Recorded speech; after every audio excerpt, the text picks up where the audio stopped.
élites locales y el complejo de paz liberal.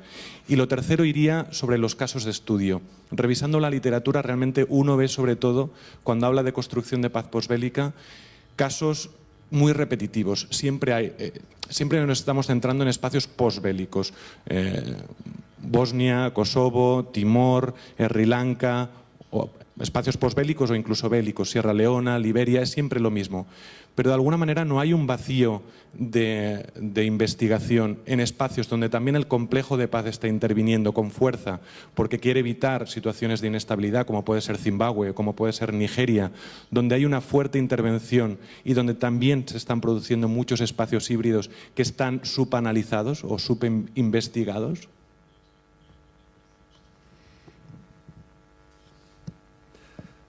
Thanks. I'm not sure whether I got the whole question. En fin, no sé si me han llegado. No sé si me han llegado las tres preguntas, porque luego simultáneamente en inglés y en español. Vamos a ver, desde el punto de vista de crítica, pues la crítica es positiva, por supuesto, porque plantea una serie de planteamientos que sea que la paz liberal también rinda más cuentas a sus sujetos y a otros. Pero también existe el potencial de la innovación que surge del criticismo, de la crítica, quiero decir. Se ha criticado, por ejemplo, la misma crítica y ha habido y ha surgido una defensa muy fuerte del proceso de la paz postliberal. Yo creo que no vienen de las políticas estos tipos de paz liberal. La mayoría de las personas que la han experimentado pues asumen la crítica en cuanto a maneras de reaccionar. Por ejemplo, el tema de la apropiación local es un intento de responder a la crítica. Por supuesto, la crítica se basa en una serie de movimientos in situ con sociedades civiles que recibían el establecimiento de la paz y quieren una reacción. Entonces, ha habido reacciones a organizaciones como, por ejemplo, el Banco Mundial y otras. Entonces, ha influido, ha tenido su efecto desde el punto de vista empírico y desde el punto de vista más conceptual, aunque creo que es lo mismo. Se han utilizado otros conceptos, por ejemplo, la apropiación local, para realizar pequeñas modificaciones en la agenda en lugar de abordar los temas mucho más importantes que plantean. Bueno, entonces existe ese tipo de movimientos que están teniendo lugar. No significa que sean movimientos de progresión lineal, pero es un intento de hacer que el proyecto de construcción de paz sea legítimo.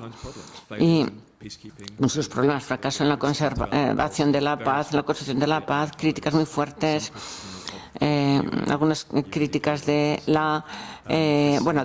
grandes críticas del Fondo Monetario Internacional de Naciones Unidas, etcétera. Pero eso es política. Es el debate político sobre la sustancia de la construcción de la paz. ¿Cómo funciona esto?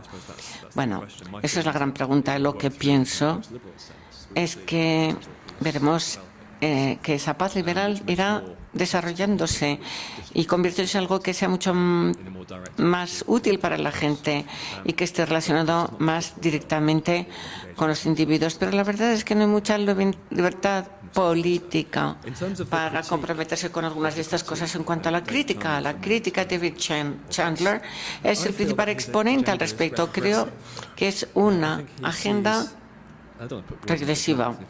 Bueno, si estuviera aquí a lo mejor nos pelearíamos, pero bueno, creo que he dicho algo así como... Bueno, creo que el Estado clásicamente se ha ido desarrollando.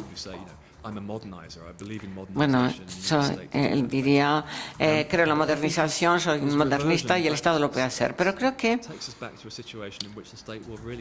esto nos lleva a una situación en que el Estado no sería importante para la gente porque el Estado, tal como existe en el norte, pues no tiene nada que ver con esas regiones.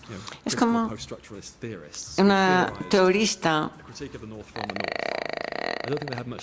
Bueno, es una crítica del norte al norte. Y se producen estas serie de dinámicas transnacionales y de todo tipo que van más allá de la lógica del Estado, tal como vemos en nuestra concepción modernista transnacional. Entonces, la crítica de Chandler es regresiva porque terminamos con el Estado liberal como si fuera el mayor defensor de los derechos y como si los estados que tenemos fueran lo mejor que podemos conseguir, de tal manera que lo apoyarán los donantes internacionales, pero no capta lo más importante, y es que, bueno, pues a lo mejor los locales y los donantes que lo apoyan, pero simplemente no funciona. No funciona realmente.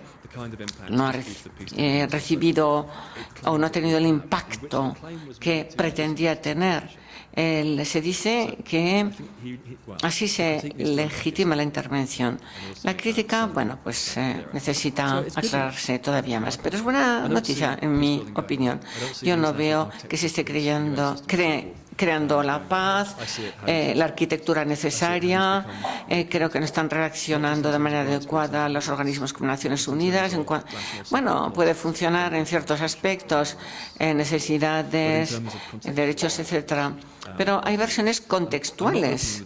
No estoy abriendo la puerta a ciertas prácticas locales inadecuadas. Estoy abriendo la puerta para llegar a sus exponentes principales para negociar la manera en que se está constituyendo la política a la luz del sistema de paz liberal y su evolución para ver qué puede surgir después.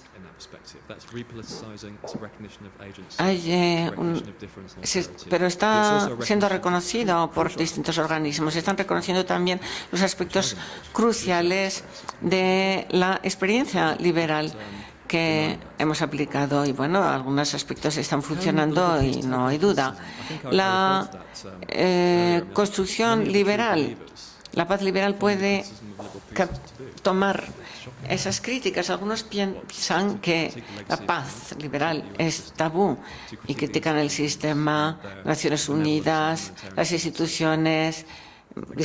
Bueno, evidentemente ha tenido sus consecuencias no buscadas y se dirigen directamente a los intereses en lugar de los temas candentes, como las personas, individuos que se supone que tienen que vivir en paz para que se consiga la paz y se crean las instituciones. Bien, por otra parte, y muy rápidamente, estoy de acuerdo en que lo que se ha hecho hasta ahora, todo lo que se ha hecho es híbrido. Me gusta esa frase. Creo que, en general, todo lo que se ha hecho es híbrido, y por eso sugiero que reconozcamos la realidad e intentamos intentarla. ¿Qué es paz y qué no es paz? Porque ahora tenemos el peligro de ensuciarnos las manos nosotros mismos. Roger McKenzie y otros han lanzado una línea muy interesante con respecto a las comunidades, indicando que ellos y nosotros han sido cómplices en la negación de los derechos, de la democracia.